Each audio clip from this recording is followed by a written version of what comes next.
c'est vrai que voilà, 52% disent que les coiffeurs sont essentiels. Pour Jean-Michel, il va directement acheter ses cheveux en grande surface, mais pour les autres. C'est plus qu'une coupe de cheveux, un coiffeur. C'est pour ça que la question est compliquée, mais ce sont des lieux, c'est comme les centres esthétiques, ce sont des lieux de sociabilité où des gens, notamment je pense à la région parisienne, beaucoup de vieilles personnes seules vont chez le coiffeur ou au centre esthétique pour trouver de la compagnie. Comme chez le libraire, mon cher Gilles. Pareil Ou chez le libraire, sont seules chez elles. Et ça, c'est très dangereux. Il ne faut pas rompre le lien social avec nos aînés notamment. Ce serait tragique. Oui, Valérie. Non mais à ce compte-là, le lien social, tu peux le tisser partout. Donc à ce compte-là, il n'y aurait alors que des exceptions. Et tout le monde dirait, en regardant son nombril, oui, mais moi, je suis essentiel. À un moment, il faut oublier son nombril. À un moment, il faut oublier son moi. Oui, il y aura des gens qui vont être sur le carreau. Mais Naïm, je fais de toi mon essentiel. Non mais oui, c'est extrêmement douloureux pour beaucoup de gens.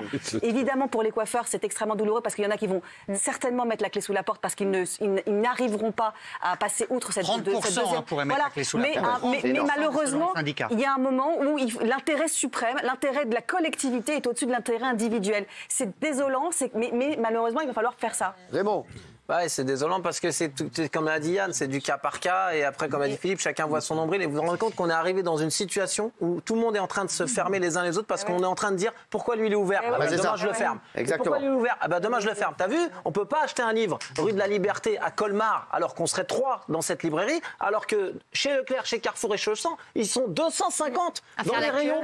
Alors on va fermer les livres dans les rayons. C'est ça qui devient triste. Le coiffeur aussi, c'est pareil. Pourquoi on pourrait pas se dire à 3 dans un salon de coiffure avec des masques, la coiffeuse avec un masque et tout, est-ce que tu fais du mal? Déjà le cas. Mais les cas par cas comme ça, résultat des courses, on a tout fermé parce qu'il faut faire plaisir à tout le monde. Et puis Philippe l'a dit, Valérie l'a dit, on se sauve d'abord nous et on reviendra chez le coiffeur après, on retournera au théâtre après, on ira lire des livres après. Mais en fait, vous tuez pas les mecs qui lisent les livres parce qu'on les livres, ils achèteront sur Internet. Vous tuez des libraires. On est en train de tuer chaque catégorie comme ça pour faire plaisir à l'autre.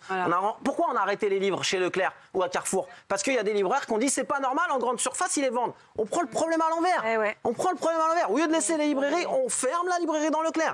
C'est les restaurants, je suis dedans. Je peux comprendre parce qu'on enlève le masque au restaurant. Et c'est dramatique ce qui va se passer. Et c'est fou ce qui va se passer. Yann, mais je suis pas le mieux armé pour parler de ça. Je suis toujours surpris par Raymond parce qu'en général, Raymond, résume toujours les choses de la manière la plus claire qui soit.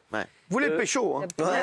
Ce que je voudrais dire, c'est que ce que nous montre en fait la situation, c'est que confiner un peu est une absurdité. Interdire un peu est une absurdité. Donc vous avez raison. Vous êtes pour un confinement total? Non mais c'est-à-dire qu'il y a une contradiction dans les termes. C'est-à-dire que si on confine, on confine. Mais là le problème c'est que tout le monde se sent plus ou moins concerné, donc celui qui se confine va voir des gens qui se promènent dehors, va voir des gens qui travaillent, et on ne voit que des cas particuliers autour de nous, que des exceptions. Et l'exception est l'ennemi de la généralité par définition. Sur les coiffeurs, c'est un drame, parce que les coiffeurs ont un rôle symbolique. Quand on va chez le coiffeur, c'est une nouvelle vie qui commence, on se sent régénéré. Non mais c'est vrai. Pas pour tout le monde. Hein. La preuve. Il y en a qui sont ratés. Oui Cyril, il y a quelque chose de psychologique dans le fait d'aller chez le coiffeur. En général, quand on sort de chez le coiffeur, on se sent beau, on se sent beau, mais on se sent plus intelligent, on se met dans sa peau, on se sent on a des jojoba dans les cheveux. Et donc je crois que psychologiquement, vous savez, c'est la même chose, une librairie, le coiffeur, c'est un problème de civilisation. La civilisation a inventé le fait de se couper les cheveux parce qu'on devient barbare avec les cheveux longs. On pense pas la même chose avec les cheveux longs qu'avec une coupe fraîche. Bien sûr. Et je trouve que ça fait du bien d'aller chez le coiffeur. 30 secondes, le cheminement. On se sent beau quand on va chez le coiffeur. On se sent beau quand on va acheter un livre. On se sent beau aussi quand on va acheter un jean et un pull. Je me sens beau. Et quand je vais au restaurant pour aller parler avec une nana, je me sens beau aussi. Tout le cheminement. Alors, je vais vous parler.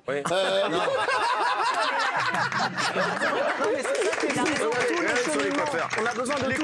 C'est essentiel. Oui à 56%, non à 44%, 56% des gens. C'est vrai que c'est dans la tête le coiffeur. Il y a d'autres problèmes. Dans l'appellation, excuse-moi Isabelle, dans l'appellation d'essentiel, il y a quand même, je ne sais pas si vous êtes d'accord, quelque chose d'extrêmement humiliant. Parce que vous êtes essentiel, vous ne l'êtes pas, mais il faut quand même dire une chose. Pour la personne qui s'est endettée pour 10 ans pour ouvrir son petit magasin, c'est essentiel, quelle que soit l'occupation et la raison sociale. Donc le mot essentiel, c'est comme vous savez la distance sociale. Il y a quand même des expressions chez nos gouvernants qui sont extrêmement blessantes. pour les gens. Et Isabelle. Or, les salons se sont endettés, parce que moi qui y vais régulièrement, puisque je frise, je peux vous dire que ça ressemble plus à des salles d'hôpital. C'est-à-dire que les conditions d'asepsie, la façon dont ils aseptisent tout, c'est absolument incroyable. Il y a les fameux trucs en plastique, il y a les trucs de main à l'entrée, on n'enlève jamais le masque, elle cautérise absolument tout. Est-ce que c'est essentiel ou pas pour vous, le coiffeur? Moi, je reconnais que pour moi, je reconnais que le coiffeur, c'est essentiel. La coiffure, on peut s'en passer, mais l'épilation, il faut que ça reste. Merci. Ça me fait beaucoup de peine de terminer l'émission là-dessus. Pourtant. Mais malheureusement, c'est la triste réalité.